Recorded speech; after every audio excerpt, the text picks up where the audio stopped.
Good morning, class. It's Reader's Workshop time.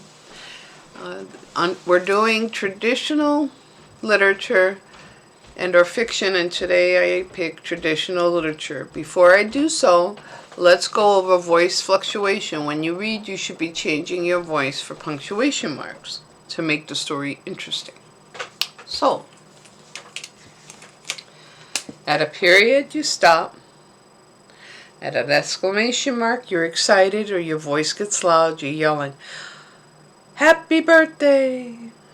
Question mark, you're asking a question, your voice naturally goes up because you're waiting for an answer. How are you today? Comma might be between words within a sentence. That's where you stop, count to 3, continue reading till you get to your end punctuation mark. Quotation marks are around what something or someone says, and so change your voice to that character, make the story interesting. Another thing I want you to do is look at the characters while you read. Think about the characters while you're reading.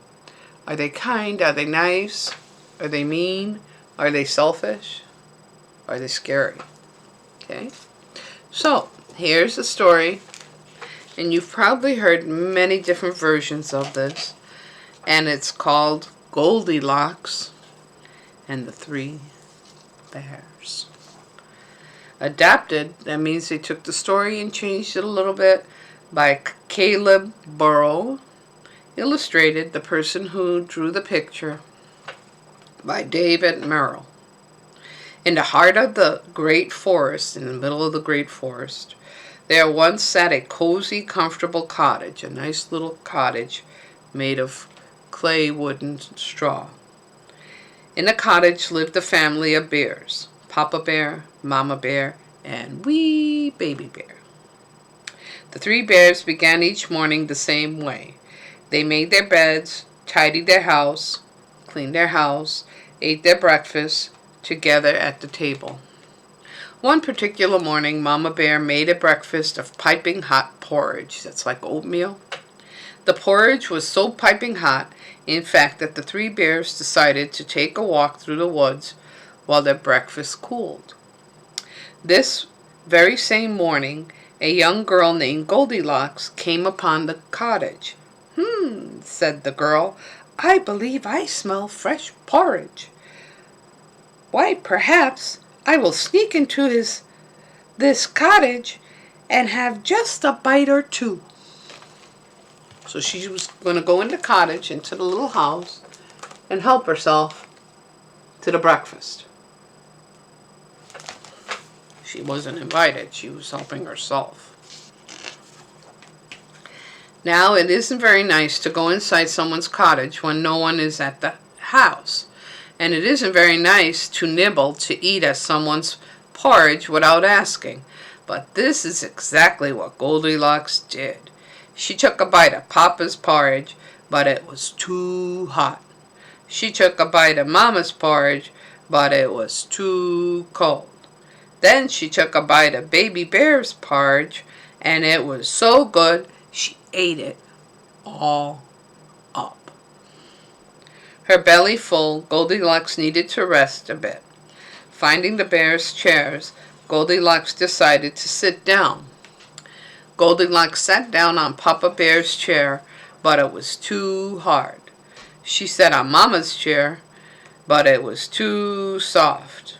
Then she sat down on Baby Bear's chair, and it was just right, until it broke and a loud snap. Needing somewhere new to nap, Goldilocks found the bears' newly made beds. She tried Papa's bed, but it was too firm, too hard. She tried Mama Bear's bed, but it was too squishy, too soft. Then she snuggled into Baby Bear's bed, which was just right, so right that she soon fell asleep. So here on one side, you see where she broke the Baby Bear's chair by accident, and on the other side of the page, you see where she's sound asleep in Baby Bear's bed.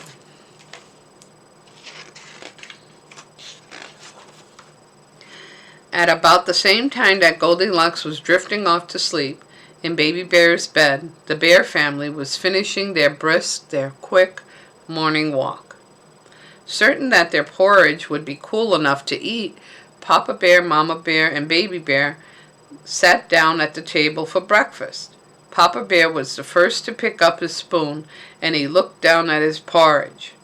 What he saw did not please him. He was not happy. Papa Bear growled, letting his spoon drop into the table. It seems that someone has been eating my porridge. Oh, don't be silly, replied Mama Bear, and then she picked her spoon in order to try her own bowl of porridge. Heavens to Betsy, muttered Mother Bear, putting her napkin to her mouth. It seems that someone has been eating my porridge, too. It isn't every day that one finds one's breakfast has been eaten by someone else, but this did not matter to Baby Bear, who had become quite hungry from taking such a long morning walk. It was as if he hadn't heard his mother or father complain about their porridge. Oh, dear, cried Baby Bear as he looked at his bowl. It seems that someone has been eating my porridge and has eaten it all up. Sure enough, Baby Bear's little bowl was as empty as the stomach. It had been licked clean, with not a dab, not a piece of porridge to be found at all. You see Mama Bear, Papa Bear not happy, and Baby crying because his belly's empty and hungry, and there's no porridge to eat.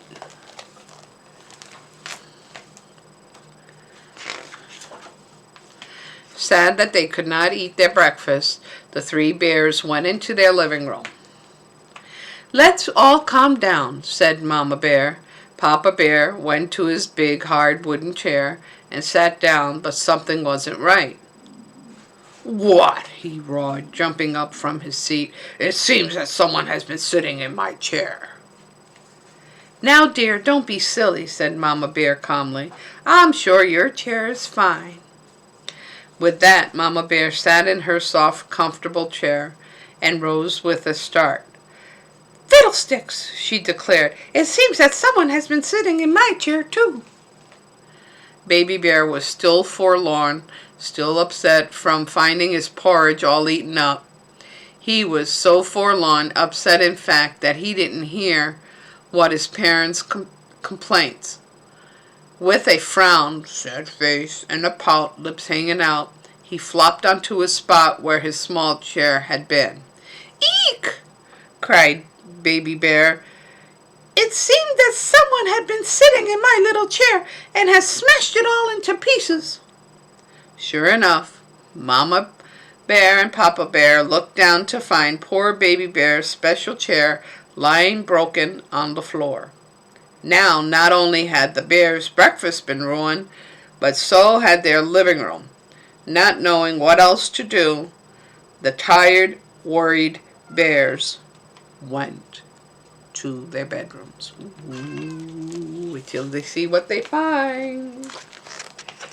Here, Mama and Papa's looking at Baby Bear, who's crying because his chair is broken.